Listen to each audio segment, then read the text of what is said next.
dads can be challenged economically, and that can lead to pressure, internal pressure that's kept inside. There are many men that are screaming and nothing's coming out.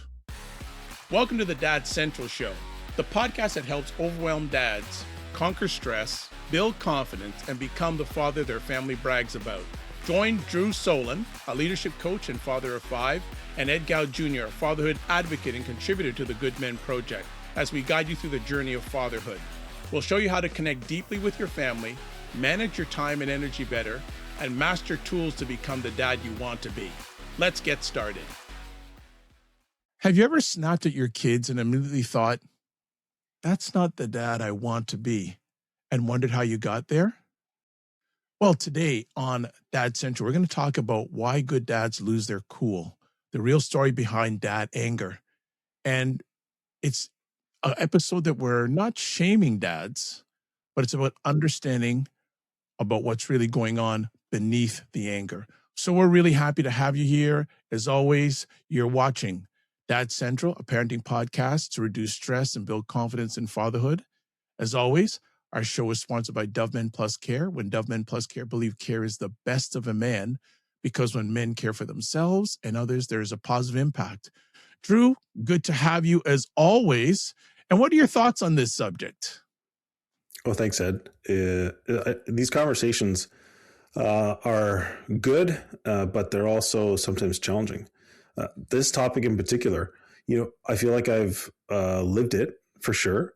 And I know that there are many dads who might struggle with this idea of staying calm. In fact, as I do workshops or as I travel around to different places and connect with dads, I would say it might be one of the top challenges that most dads express. So, if you're a dad and you're listening, I guess the first thing is we get it. I get it personally. And the goal here is to, as Ed said, is to really come alongside you and support you in the goals that you have, which are being a little more calm or being able to manage the realities of what's going on so that they don't spill out to those around you, which from my perspective is the goal of every dad that I've talked to who struggles with this. So yeah, it's an important conversation.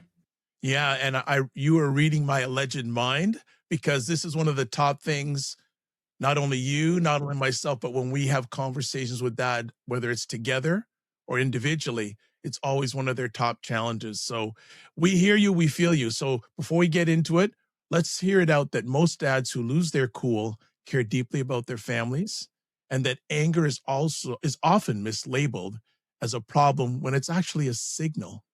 And then society tells dads to be, quote, calm.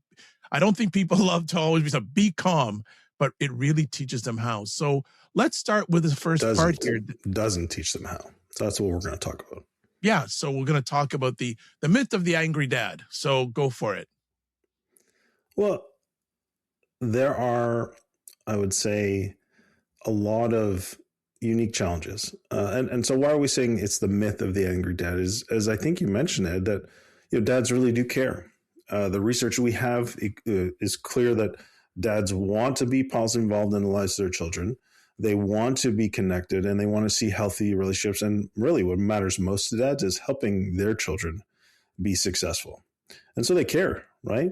And so the reality is that there is truth to the fact that anger usually leads to poor actions, explosive, destructive actions. Doesn't mean it has to. It can. And often those angry outbursts are what get an overemphasis in the media or publicly or even in our own minds, when really that's a small percentage of what's actually going on, right? In terms of, so anger is seen as this huge problem when really what it is it's a signal that there's an unmet need, there's unregulated stress, or there's other complicating factors that are now only being shown as a result of this anger that's coming out. So it's a signal. It's not the main problem. And so you have to identify, well, what is it really pointing to? And so I think those are some things that we'll talk about briefly in this conversation. Obviously, we're not going to go too deep, but we're going to get, I think, as real and as practical as possible. Yeah. As always, great insight, Drew. I want to go a little bit further about this whole area of telling dads to be calm, but rarely teaching them how. When I was thinking about this conversation, I remember a book that I read years ago by David Powlison called Good and Angry. And I think it's a great resource. In fact, I'll put a link to it in the show notes of today, because it really helped reframe this idea of anger being bad. And because anger is just another emotion, and emotions are neither good or bad. They are what they are. And so society tells dads to be calm because they see anger as the problem, like we talked about. And so there is no real equipping of how do I manage this emotion, because that's what it is, to be healthy, constructive, and positive, as well as recognizing that it actually has value. Anger has value because it's a good emotion, because what it means is that something wrong has happened. The problem is that anger often becomes, and we'll talk about this in the next segment, is anger becomes the way to express other emotions. It's like a gateway drug. It's like the real emotion is actually underneath it, but it gets expressed as anger because sometimes that's the only emotion that might be seen as safe. Again, we'll talk more about this as we go through. Those are some thoughts. Yeah, fantastic. So as we transition to our next part of our conversation, what's really behind that anger, Drew? Yeah. I mean, there could be a long list of things. And I think I like to talk about this from personal experiences, as well as some of what I've learned, as well as what research might tell us. And so I would say there's a couple things that I want to talk on, and then Ed, you can probably share some as well. So for me, role modeling, what we see as we're growing up often becomes the way that we manage ourselves. And so many of us grew up with angry dads or angry men, or men who the only way that they ever did express emotion was through anger. You didn't see other emotions. So I think those role models play a significant part. And I think there are some maybe famous role models who, they're known for, expressing anger. I think of a couple of coaches. I think of Bill Parcells. I think of Bobby Knight. I think of, these men who, you see them doing these things that it's really expression of anger, and kind of sometimes revere them. That's one thought. Also, like what we've learned from our parents is often, and moms and dads can often express anger in unhealthy, explosive ways. And we learn that as children growing up. Children learn what they live. The other thing is sometimes it's frowned upon if you're a man and you express emotion like compassion, or emotion like sadness or grief when you're, having tears. Like that's not seen as, we'll say, socially acceptable. So, if we feel, it's only okay for me to express emotion if I'm viewed as angry and tough and mean, because that seems to be okay. Yeah, so those are some of my thoughts that I think really do influence what's going on behind this anger. I mean, the reality is that there's also a lot of other things that are happening, and maybe you can talk to some of just the realities of the pressures that dads experience. Yeah, Drew, again, great insight. I'll just add on to it just everyday life can be, there's stress, emotional overload. We don't want to go down the road of being a provider and all that. That's a whole other conversation. But there is also, in these days of economic times, many of us are challenged economically. And of course, dads can be challenged economically, and that can lead to pressure, internal pressure that's kept inside, and then not having an outlet a good outlet to release that pressure. And as like I said, one of the first gentlemen who mentored me in the world of fatherhood, he said, Ed, there are many men that are screaming and nothing's coming out. And I have never forgot that line. So the lack of emotional outlets or language that's, behind that can be very challenging. So what we want to do before we move on to our next section is look at anger is often the last ditch attempt to release pressure. And I'm sure the people who are watching or listening to this, I can relate to that. I'm sure Drew can relate to that. It's a very powerful moment. Drew has something he wants to add on that. I love that. Go ahead.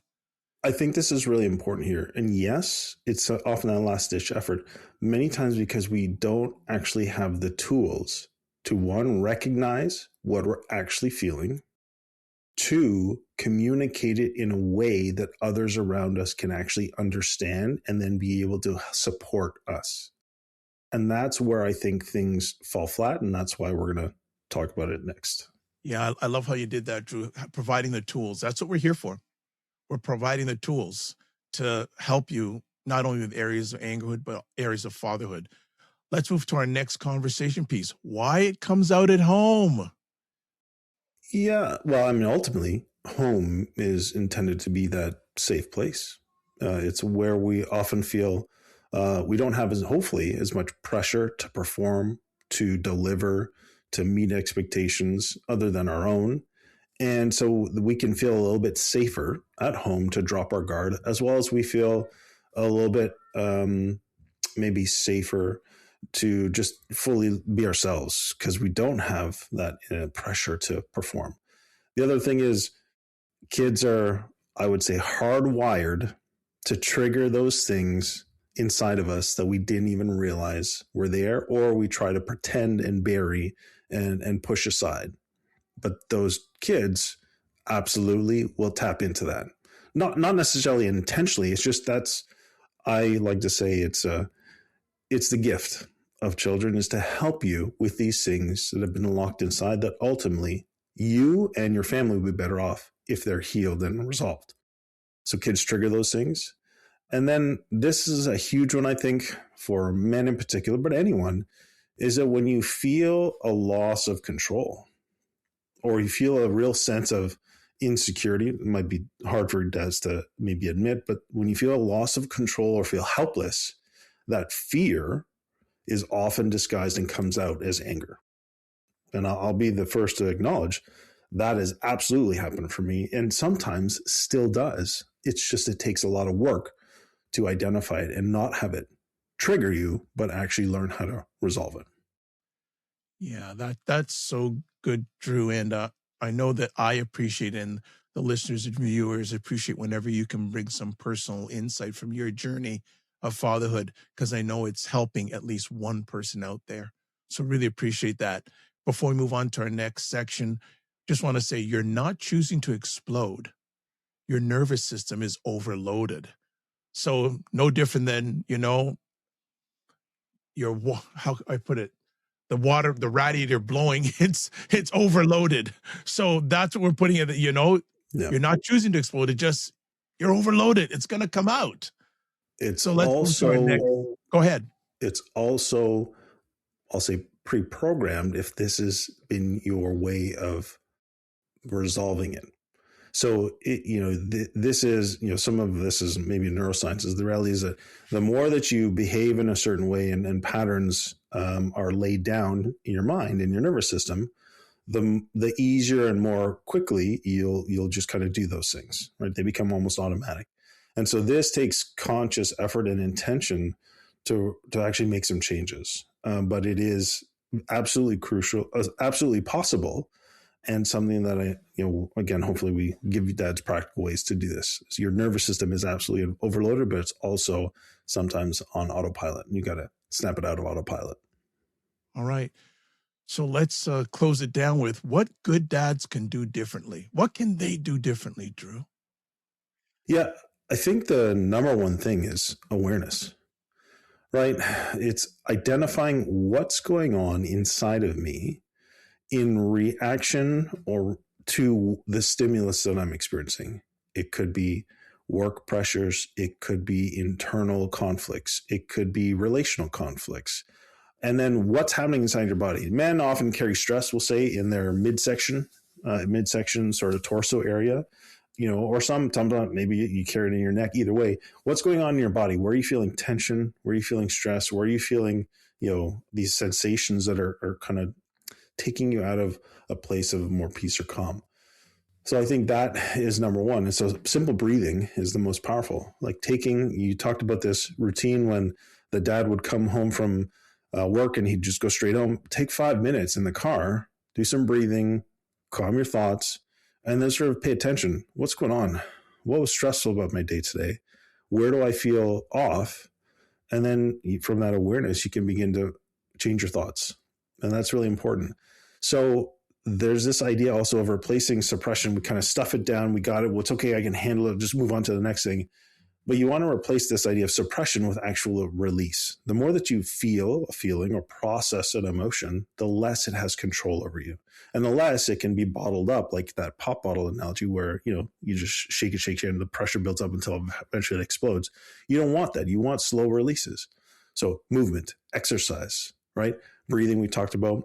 Learning to actually be able to communicate and share with trusted people is important. Sometimes quiet time, sometimes reflection, sometimes prayer, sometimes faith practices, sometimes tears. In fact, for me, through some of my very deep, challenging times, tears were extremely healing to help process some of the pent up emotion.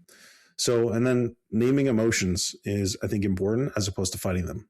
It's not weakness to say, I'm feeling really sad today.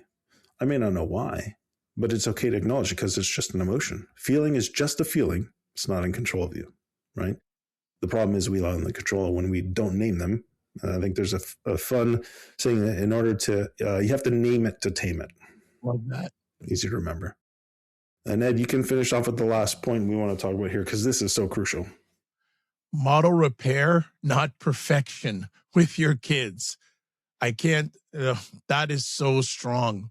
We want repair, not perfection. I tell people perfection is a moment.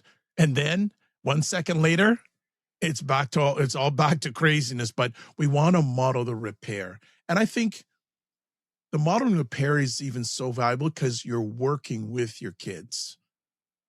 The modeling, you're working with yourself and your kids, and you're working together to win together. I just thought about when we were chatting about now, the repair it's a great journey. Just like fatherhood and parenting, repairing is a journey. It's a journey. Drew, anything you want to add with that? That just like hit me like in the last 30 seconds about that repair that is part of the fatherhood journey. Yeah, I think it's really important that you don't beat yourself up if you make a mistake. The reality is we all make mistakes. We're far from perfect. And we want to model healthy repair for ourselves as well as healthy repair for our children. So if we can forgive ourselves, if we can let go and say, you know what, that's not the type of dad I am, and it was a momentary mistake, and you just go and you humble yourself and say, I'm really sorry. Can we have a do-over? Or can I have a do-over? I want to try again because I know that hurt you, or I know that wasn't the way you want to be spoken to. So I'm going to change it. And acknowledging that, hey, I'm becoming a calmer dad, which we've talked about before, as opposed to beating yourself up with such negative self-talk, which only keeps you stuck and only prevents you from being able to make the necessary changes to become the calmer dad you want to be. So yeah, I think it's really important. So what we covered today, the myth of the angry dad. Also, what's really behind dad anger? Why it comes out at home, and then finally, what can dads do differently? So some takeaways: good dads experience anger because they care deeply. And anger is a signal, not a character flaw. Stress, pressure, and emotional isolation fuel outbursts, sorry. And then awareness and repair matter more than perfection. And then change starts with understanding, not shame. Drew, what's our resource for our family today? A resource is our DadMentor father leader community. At the end of the day, fatherhood was not meant to be a solo journey. And too often, trying to grow and lead your family in the way you want to is men are doing it alone. And we're not meant for that. We're meant to be in brotherhood. We're meant to be connected. We're meant to lift up and carry and support each other as we move towards our goals. And so that's what this community is about. So we're looking forward to having you hopefully come join us and get uplifted as you move towards your fatherhood goals. It's a good wrap up. So just a little wrap up message.